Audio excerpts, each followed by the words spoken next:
Welcome, Neogenians, to Dawn of the New Earth. This is an incredibly important video. This is the blueprint to becoming divine as we take the Tree of Life and transform it and update it to the Innerstar Model. Now, this is incredibly important because this is basically what we've been building up to. And don't worry if you haven't heard about the Innerstar Model before, because by the end of today's live stream, it's going to feel like second nature. And so the Innerstar Model is basically a way of interpreting and understanding the Tree of Life through the Neogenian system. And it's a powerful map of your mind and your soul, helping you understand who you are, what motivates you, and most importantly, how to achieve your highest potential and actualize to your divine self. This is incredibly important information, like I said. So, you know, if you're going to watch any video, make sure that you watch this one. It's important stuff, and stick around till the end.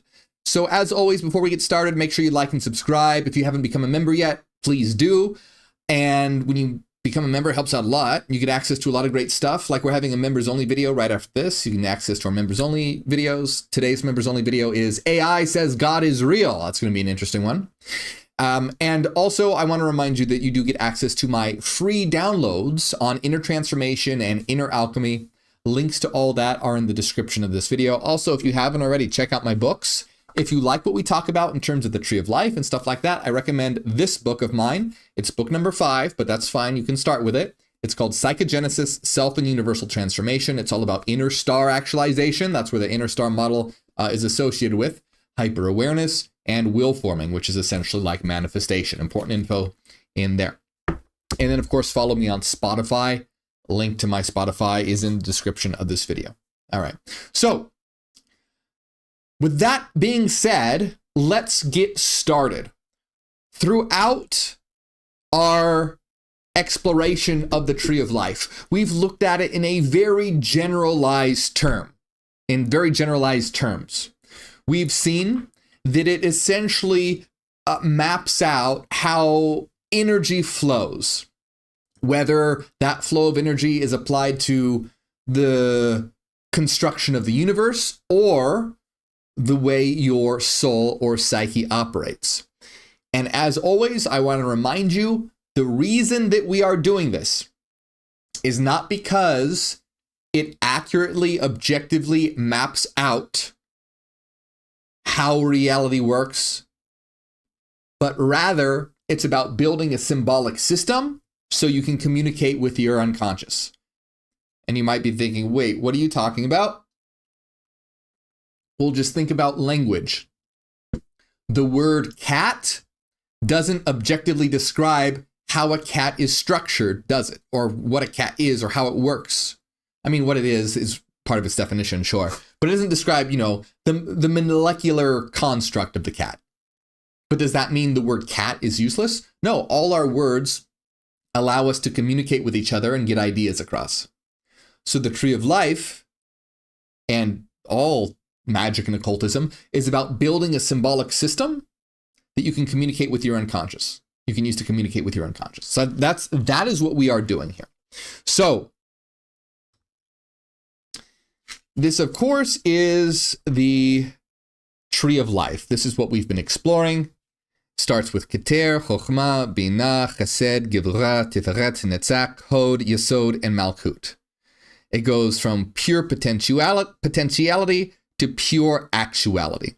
So what we are going to do now is use this model, the Tree of Life model, in a way that we can map out our soul and map out our psyche. And this is how we're going to do it. Okay? So this is the Innerstar Model. And some of these words might be a little small and hard to read, so I'm going to read them out loud so that you can understand what's going on here. If this seems a little intimidating at first, don't worry, it's not. This is actually going to make understanding the Tree of Life a lot more easy, because it's going to be associated with things that you are familiar with. Okay? So also, by the way, this diagram I am going to be making available for members. It'll be part of the PDF downloads. I'll be having PDF downloads on Kabbalah. And so if you are a member, you'll be able to get this diagram for free as well. Okay, so let's just start exploring this bit by bit. And as always, remember, if this seems a little confusing at first, or like, what are we talking about, or muddled, don't worry. It's one of those things where if you just stick with it and stick with me to the end, it's all going to click and make sense. And like I said, this is really important because we're going to be using this model for much of our work with the Tree of Life, because we haven't even worked with it yet. We're just setting it up, and then we're actually going to see how we can work with it. But having this set up is important. Okay, so we're going to start right at the bottom here. In the typical Tree of Life, it is Malkut. But for us, this is sensing. It's basically physical awareness. It represents your physical experience, sight, sounds, taste, smells, sensations, every moment. It's about being present and grounded in reality. And then here we have your intuition.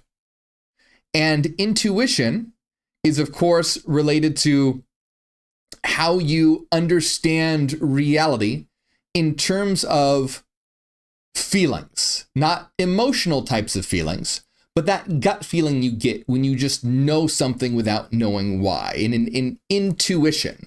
And it also has to do with like making connections as well.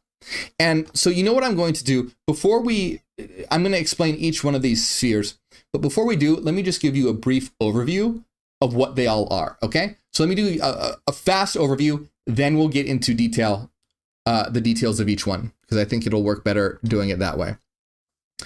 So at the very top, where Keter would be, we have the inner star. This is your higher self. Your inner star is your higher self. Then over here, we have experience. And this is specifically, though, dealing with experience of the divine. So this can do with like altered states of consciousness, meditation, psychedelics. But remember, don't do anything dangerous or illegal. Never feel pressured to do psychedelics. But that's what this sphere is related to. This sphere is related to reason. This is rationally understanding the divine, understanding the structure of reality, the structure of existence through reason. We have care, which has to do with empathy and care in terms of ethics, but also self-care, making sure that you are taking care of yourself and have empathy for others. Will is related to your willpower, your discipline in terms of self-discipline and in terms of ethics, in terms of law and justice. And we have feeling, which is your emotional understanding and experience of reality. Thinking, which is your intellectual understanding of reality. And then we have intuition, which is your intuitive connection to the unconscious domain. And then we have senses, which is your sensory connection to the material domain. And smack dab in the middle, we have the ego, which organizes the conscious aspects of reality. Then, of course, we have hyper-awareness, which takes the place of da'at. Hyper-awareness is essentially a synthesis of all the others, especially reason and experience of divinity, to reach an extremely high level of consciousness, which gives us access to higher realms of consciousness. We have this divided in the collective unconscious, consciousness, and the personal unconscious. This area here, Yesod, which would typically be Yesod, is the personal unconscious. All of this area here, ego, will, care, thinking, feeling, sensing, this is all in the sphere of consciousness. And the ego is the center of your field of consciousness. Then above here, we have the collective unconscious. This is the realm of the archetypes, where the archetypes live that each and every single one of us has. Each and every one of us, this is why it's called collective, because all of us share the same archetypes. Not the same as in that literally the same, but we each have that program within us. Since we each, think of it like this. The reason why that the collective unconscious is, think of it like this. We all have a body that's shaped a certain way. We all have 10 fingers. Now, of course, some of us are born differently and don't, but just generalizing for a second, we all have 10 fingers pretty much. So that's what I mean by it's shared across all humanity. We all have a shadow self. We all have a mirror self. We all have a power self. How they manifest in each of our lives is different. Just like every single one of us has a body, but we can wear different clothes personally to express ourselves. or there will be variation in our heights and our weights, etc. There's that variation aspect of it. So there's a universal aspect and then a unique individualized aspect of it. So here within the collective unconscious, we have, like I said, pure reason and pure experience, which has to do with how you understand divinity, like how you understand the objective nature of reality. Do you understand divinity through pure reason or pure experience? Ultimately, you would want to do both, which would be synthesized in hyper-awareness. Then we have the mirror self, eros, and mirror self, logos. So the mirror self in terms of eros has to do with all those aspects related to things like emotion, love, forgiveness, creativity, understand, basically everything to do with the right brain function. Okay, that's what it's the right brain function.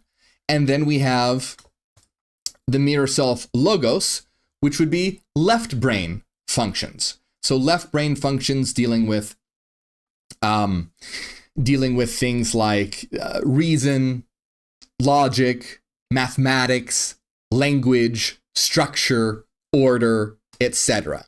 So you can see here that in this sphere is the archetypal mirror self of the logos, and here is the archetypal sphere of eros. Now, we can also understand typically in Kabbalah, this is called the pillar of severity and the pillar of mercy. Here, this is just the pillar of logos. And here, this is the pillar of eros. And you can see that in logos, we have reason, will, and structure, thinking, and intellect. All logos functions, all related to order, reason, structure, organization, language, etc.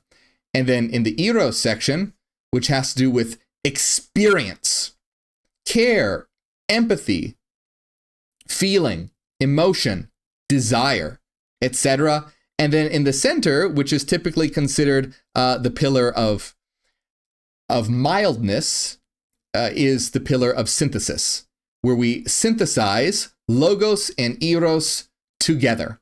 That's what we do with the central pillar here. So, as a very broad overview, you can see we have the collective unconscious, which is the realm of the archetypes. We have the personal consciousness, which is your consciousness. Your center of your field of consciousness is represented by your ego. And then here we have the personal unconscious, which is in the background and lies beneath consciousness. Here is also found the shadow self, those aspects of your ego that you have repressed and denied. That's what the shadow self is. It's the aspects of your ego that you have repressed and denied and tried to have gotten rid of. But you can't get rid of aspects of your psyche. You can only repress them. So you can think of this section here as kind of like the trash can of your ego. Your ego goes, oh, I don't like a certain part of me. I'm going to throw it in the unconscious. But it doesn't go anywhere. It just becomes your shadow in the realm of the personal unconscious. And one other aspect that I forgot to mention is that the power self is another archetype that lives over here. And the power self, what that essentially is your drive to go beyond human. You see, each one of these archetypes has a specific function. And the function of the power self is for you to go beyond, to push yourself to go higher. So it contains your true will, your purpose. And that's where the core of the power self lies. Okay? So the function of the power self is to have you go beyond human. The function of the ego is essentially survival and organizing your life according to like day-to-day wants and needs. Your inner star or higher self, its function is unity. It's striving to bring you to unity or to bring you to synthesis. And then we, of course, have the personal unconscious, which has all our unconscious aspects that we need to integrate. So that's a very broad overview of this right here. I know that it can be kind of a lot. And so as always, if you have questions, put them in the comments. But this is going to be something really important to, we're going to go into more detail here in a minute, but this is something very important to remember. Because we are taking the, tree and putting it in terms related to the organization of our psyche. And then when we begin working with the tree, we can understand what aspects of our psyche that we're working with and be that much more effective, because it won't be just some like vague, gevura or chesed. Like we're going to know exactly what, or tiferet, we're going to know exactly what it is that we're working with and how all these things relate together. Okay. So let's talk a little bit about how this structure is structured and how this functions.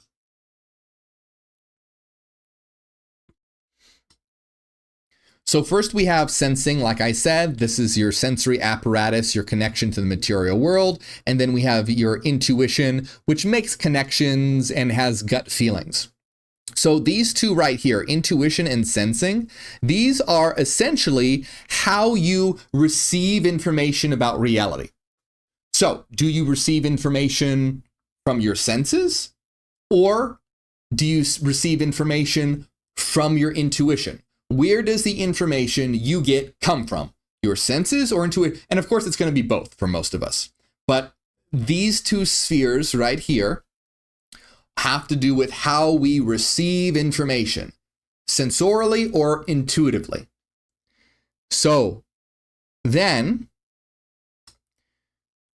when we look at these two here, thinking and feeling, what thinking and feeling are is they have to do with how do we evaluate the information that we receive. You see, thinking is connected to sensing, feeling is connecting to sensing, but it's also connected to intuition. These are all connected. So thinking evaluates the information that you receive from the senses or from the intuition. Thinking or feeling evaluates the information. You get certain information, whether it's intuitively or sensorially, and what do you think about it? Pretend that you just, something happens, you get it from your senses. What do you think about what just happened? Or how do you feel about what just happened? You see, there are two different ways of evaluating information and evaluating data that you receive. So one example that I'll give for this is, if you are someone who is a thinker, let's say that you hire a plumber, and this is just a random, you could apply this to anything. I don't know why anyway, let's say a plumber comes over and tries to repair something, but doesn't do a very good job. So if you are a thinker, you're going to apply logic to that. You have your senses, you got information about it. Hey, my toilet's still not working very well. If you're a thinker, you're now going to evaluate that through thinking. So what are you going to do? You're going to apply logic to it and go, oh, well, you know what? That guy didn't work out. I'm going to go online, read a bunch of reviews, find the highest reviewed plumber and go with that one so that I know the job will be done right. That is a thinking aspect of evaluating a situation that occurred. The feeling aspect of that same situation would be something more like, you know what? Maybe he's having a bad day. Maybe he had a really bad day. And maybe if I communicate this to him, he'll get better. And I'll give him a second chance. You see how feelings, it's not the logical choice, but it takes into account feeling and emotion into the picture. Instead of looking at it as like a dry mechanistic formula, you realize, hey, there is a real person involved in this, and with real feelings and a subjectivity as well. That's just one example of the difference between evaluating information via thinking or via feeling. So as you can see here, the thing is that a lot of people are just like one or the other.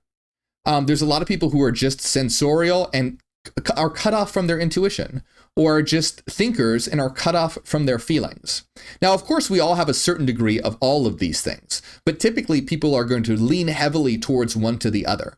And so you can see the goal of all this, though, is to be able to integrate it all together, such that we're sensing, such that we're intuiting, such that we're thinking about things that we intuit, such that we're thinking about things that we sense, and such that we are feeling about things that we intuit and feeling about things that that we sense. So this doesn't mean, by the way, that it needs to be like 50-50.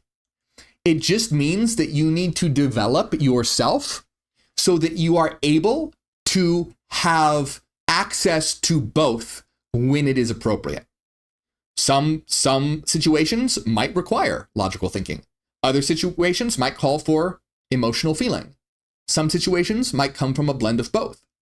But the idea is to develop that ability within you so that you are able to have access to both, so that you're not just half a person, so that you understand the logic behind things, but also understand the emotional intelligence, the feelings that go behind things as well. That this is a real life with real people who have real feelings. It's not just a problem to solve. So you can see that the tree of life, what the tree of life really illustrates is how to be balanced. Why does this matter? Because the more balanced you are, the higher up in consciousness you're going to go until you reach hyper awareness and actualization in your inner star. So this sphere right here, thinking and feeling, is how we evaluate information. So intuition and sensing, how we receive information; thinking and feeling, how we evaluate that information. Now, remember that this is all happening in the sphere of consciousness, except for this sphere here. This is your unconscious, because intuition generally intuition's coming from your unconscious mind. It's how you make connections. You get gut feelings about things. You're able to like intuit the big picture, but it's not done through like explicit steps. It just sort of comes to you, and you can work to become more connected to your intuition. But that is within the realm of your personal unconscious, in the realm of your personal unconscious. And this is, of course, where the shadow self is. And so what we also need to do is realize how to integrate our shadow self. We are going to talk a lot about how to integrate the shadow self. And guess what? There is an entire tree basically just for the shadow self, which is the tree of death. It's a little more complex than just being the shadow self, but a ton of your shadow is going to be found in the tree of death. So you might be thinking like, oh, hey, what the heck? The personal unconscious and the shadow self just gets one little sphere here and consciousness gets all these. What the hell? Well, I mean, you're going to find basically a portal to the whole tree of death through this area. So we'll be talking a lot about the shadow self, but in this model right here, we can see where it is located. It's located here. Now, going up the tree, of course, we have our, this pair I said was on evaluating information. Then we have this pair here. So what this pair is about, this pair is basically our ethical pair. And so in terms of ethics, what I mean is we can think of it in terms of objective ethics, like actual laws and the legal system. Here would be in terms of justice, the letter of the law. And here is in terms of what's known as the ethics of care, which is about realizing that, hey, sometimes the law needs to be bent when we understand that real people have I'm not saying don't break the law. I'm saying when we construct a legal system that is ideal, what this means is that in a legal system that is ideal, it would incorporate the idea of care within it and not just be about strict rules no matter what. There should be rules, yes, but there's always going to be exceptions for personal, depending on who's involved and how they're affected and what a person's family is like and how their children or spouse might be affected. It takes into all the accounts, takes into account all the internal aspects. So this is our ethical sphere in terms of an ethics, in terms of like actual justice and care, in terms of like a legal system. But also this is where our empathy is developed in this sphere over here, which would be chesed. This is where we're going to find empathy. But this also comes, when I say ethics as well, there's also it's not what we really are interested in here when applying it to our psyche is the personal aspect of it in terms of something like a work ethic, for example. So when we're thinking in terms of a work ethic or self-care. And so a work ethic and self-care would be something like discipline versus self-care, where discipline would be very, you need to study for the test every single day, 5 hours a day. You need to be on this strict diet, only, however many calories, never deviate, blah, blah, blah. And self-care goes, hey, you know what? No, you need to take a break sometimes. You need to take care of yourself. You need to relax.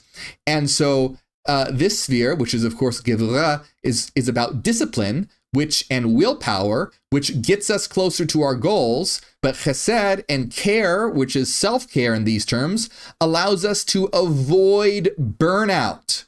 Because if we're just Gevura or will and discipline all the time, we're going to run into burnout. And we're not going to be well balanced, and ultimately we're not going to achieve our goals because we need that balance to avoid something like burnout. And then, of course, in the middle, we have the ego. And the ego is the center of your field of consciousness. And it is what organizes. You can see everything is connected to this. And this is what is organizing everything. It depends, how much discipline you have, how much self-care you have, how much thinking versus how much feeling is all organized within the ego. So a healthy ego is going to be one that balances these systems optimally so that you are optimally achieving the goals that you want to achieve. So now when we take a look at this as well, we can see we have this section right here, which moves from consciousness to the collective unconscious. So remember, this section here, in terms of Kabbalah, is known as the abyss. It's the abyss. Why? Because it's transpersonal. It's not the personal domain anymore. It's now the realm of the collective unconscious, the universal archetypes. This is the realm of the collective unconscious. And to access them, ultimately, we want to develop hyper awareness. But we'll talk about that in a second. First, I want to talk about these aspects here. This pair here, reason and experience. So remember, intuition and sensing, how we receive information. Thinking and feeling, how we evaluate the information that we receive. Will and care is the ethical sphere that relates to how much self-care and discipline that we have. Ego organizes everything together. This pair here, reason and experience, has to do with the way that we approach our understanding of divinity.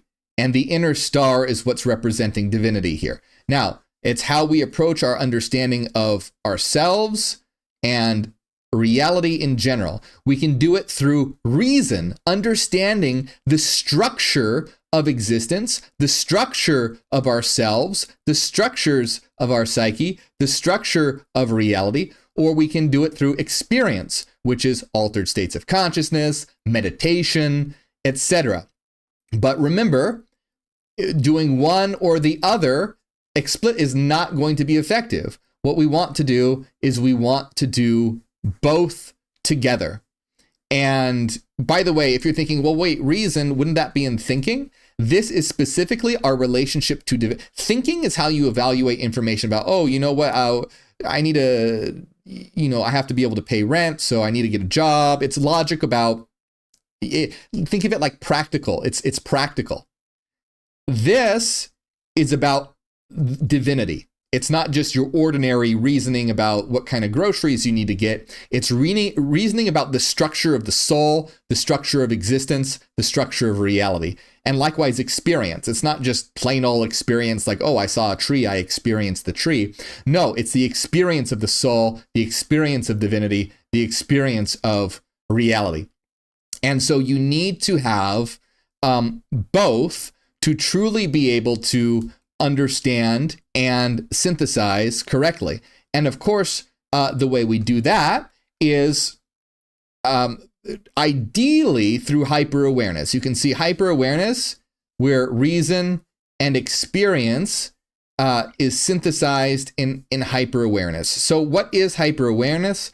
Hyper-awareness is basically the pinnacle of consciousness. It's way beyond self-awareness. And it has to do with understanding our eternal selves, not just our egoic selves, but having an understanding of our eternal selves, which is the inner star, and how we are all connected together in a network. If you're familiar with the Neo-Genian system, this has to do with developing the analog all. So if you're familiar with the Neo-Genian system, you know that hyper-awareness requires three things. It requires metacognition, concept networking, and phenomenological experience. Metacognition is thinking about thought. So thinking about the structure of thought itself, thinking about reality itself. It's a metacognition, thought thinking of itself. That's the rational structuring. Concept networking is seeing how everything connects, how concepts that seem unrelated all connect to each other. Concept networking is seeing how everything connects to everything else, literally everything. And then phenomenological experience is your direct experience of the universe, reality, divinity, which is altered states of consciousness, meditation, things like that. So you could see metacognition and concept networking are going to be related in this sphere, and phenomenological experience are going to be related to this sphere. And once you properly develop metacognition and concept networking and phenomenological experience, you reach hyper-awareness, which is going to allow you to have a true understanding to what you actually are and what we actually are. And in terms of the psyche, this is, of course, the inner star, which is the true self, and it's represented here at the top as a single sphere, but it's really everything. It's really all of it, but we represent it as the pinnacle. And so this is what allows us to integrate pure reason, pure experience to reach hyper-awareness and access our knowledge and understanding of ourselves and all reality. So, of course, over here we have the power self. Like I said before, the power self is your purpose, your true will, not your will on everyday, day-to-day activities, but your purpose, your true purpose. It's what pulls you to become beyond human. And you can see how close it is to the inner star. It's one away from the inner star. So this is really close to that. And to properly understand how your power self manifests in your life will require integrating and synthesizing all the other aspects as well. And then, of course, we have the mirror self, logos, and the mirror self, eros. Like I said, we have them represented in the collective unconscious in this sphere, and we have it represented in the collective unconscious in this sphere. Because really, remember, this is the aspect. So you can think of this as like reason is like the root of logos, because guess what? From reason comes will in terms of how we understand it here, like structured, discipline, rules, regulation, right? That comes from reason, rational rules, laws, regulation. And then this is, of course, connected to thinking, which is intellect and logic, and applied to practical activities, practical day-to-day things. So here we have the root of the logos here, which expands to all these. And then we have the root of experience, which what does that result in? Empathy, love, care, self-care, to feelings, emotion, desire. Also love, this is more of a romantic love, where this is more of a universal empathetic love. So you can see how this also, eros, unfolds as well down here. So our mirror self is essentially our inner opposite, because usually one of us, usually we favor one over the other as part of our ego self.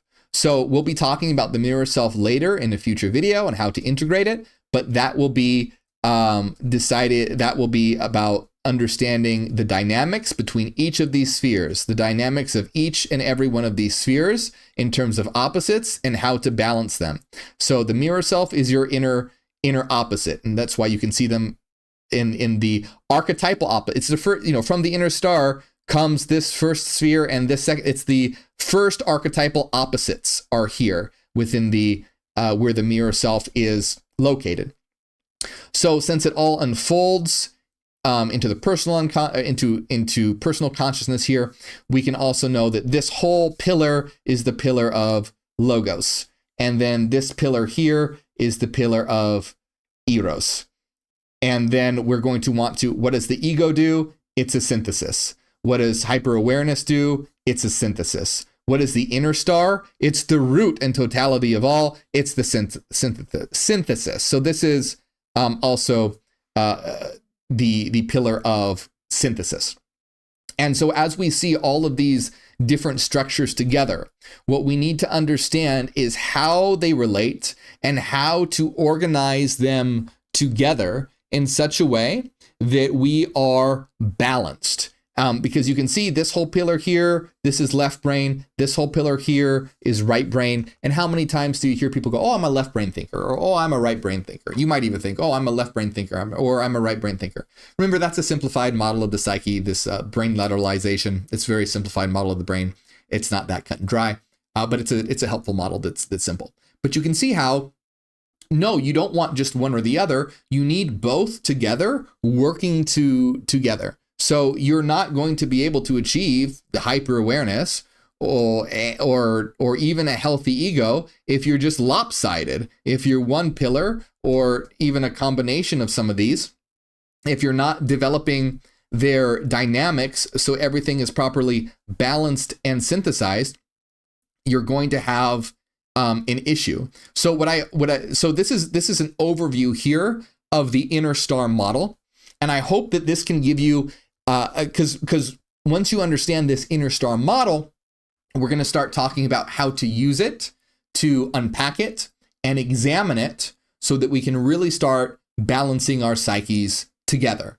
So, but what I hope that this helps you understand is taking something that's very general, the tree of life, and seeing what it means when we use, like, because the tree of life is just a generic. It's just a structure, like filing cabinets. You can use it to represent the structure of the universe. You can use it to represent the structure of your psyche. And so what we are doing here is we're taking the tree of life, applying it to our psyche / soul. That's the Innerstar model that we get here. The Innerstar model is what we get. And the reason why this is so incredibly important is because this is giving you a model of your psyche. And the more that you are aware of these aspects of yourself, the more that you can organize them. Think about if you tried to, think about if you couldn't speak language. You would be extremely limited in the things that you could do. Without having a model of your psyche, you are extremely limited in working with it because you don't have the conceptual apparatus to be able to access those aspects and organize them. Now, of course, later, what we're going to do as well is apply symbols to all these things. You can apply God names and archangels and demons and klipot, and that gives us the symbolic aspect that we then use to communicate to our unconscious. Do you see what we're doing? We're building a more logical, analytical map of the psyche, which will allow us, this is the cool part here, listen, we're building an analytical, structured map of the psyche that will allow us to then associate symbols with that map. And guess what? Your unconscious, it communicates through symbols. So what you've done is you've took something that's conscious and logical, converted it to symbolic form, and now you can communicate with your unconscious. Once we do that, we haven't associated with symbolism yet, but do you see how cool this is? How powerful this is? How this is a key to your soul to bridge the gap between the unconscious mind and the conscious mind. I'm going to say it again because it's so incredibly important to understand what we're doing, because I see so many people who work with the tree of life and they don't get what it is or what they're doing. And it's so much more powerful when you do know what it is and what you're getting. When you understand it this way here, what you are doing is you are building a logical, conceptual map of the psyche that the conscious aspect of you can understand. Then you're going to take symbolism, God names, archangels, demons, etc., to represent each of these things and aspects of all these things. And so think of it like putting it through Google Translate. You've just taken something that's analytical and conscious, translated it into symbolic form, and now you can communicate it with your communicate to your unconscious mind. You're connecting conscious and unconscious. See, if you have two people that speak different languages, they're not going to be able to communicate with each other. But if you put it through, you say what you want to get across, you put it through Google Translate, then you can communicate it back to your unconscious. So first you need to learn the language, then you need to know how to translate it for that communication. Understanding the analytic aspect of the structure of the tree of life as we apply it to our psyche in the Innerstar model is like learning the language. Then applying the symbolic system to it is like putting it through Google Translate into a symbolic language that your unconscious can understand. And then things like rituals, meditations, etc., that use those symbols. Are you communicating to your unconscious? This is incredibly powerful stuff. So I really hope that you take the time to really understand this and think about this until it really clicks with you, because this is key. This is key. So many people only understand bits and pieces of it. Like they get the symbolism but have no idea what this has to do with the logical aspect. Or they'll get the structure but have no idea the power of the symbolism. So it's important to understand all of this together. Now, so this was a very broad overview of the Innerstar model, but it is a very powerful model. So this, before I had said things like, oh, you don't really need to learn this part, or you don't really need to memorize. This is something that you should learn and should memorize. Get a blank tree of life and fill all of these different aspects in. And when you do that, it's important that you do that, like actually do it, because again, you are embedding that structure into you. So get a tree of life, maybe a couple. Get one that's blank and do, Keter, Chokhmah, Binah, Chesed, Gevurah, all that. And then do another, which is the Innerstar model. And so you start to download that system into your mind. Also, I will be making this image available to those who are members. So if you are a member, I will be making this available to you, probably part of a larger PDF document soon. And so what we're going to do next is begin to understand, now that we know this model, how to actually use it to begin organizing and structuring our psyche. And then we're going to learn how to apply symbolism to all of this, to be able to forge that connection to our conscious and unconscious mind. So what I would really like from you guys, because this is such an important video, to please tell me in the comments what you think of it, and if it clicks, if you get it, or if there's stuff that you need me to make clearer. Because if there are, don't feel bad about saying it. That's no reflection on your, this can be tough stuff. So if you do, let me know in the comments so that in next videos, I can go into more detail and elaborate on certain things. But for now, learn this model, commit it to memory, fill out a tree of life, because this is going to be a key that will allow you to transform your life. So I hope you enjoy that, my friends. As always, hey, if you haven't already, please become a member. It helps out a lot. You get access to free downloads, PDFs, as well as our members only video. We're having a members only video right after this called God is or what is it? AI says God is real. That's going to be an interesting video.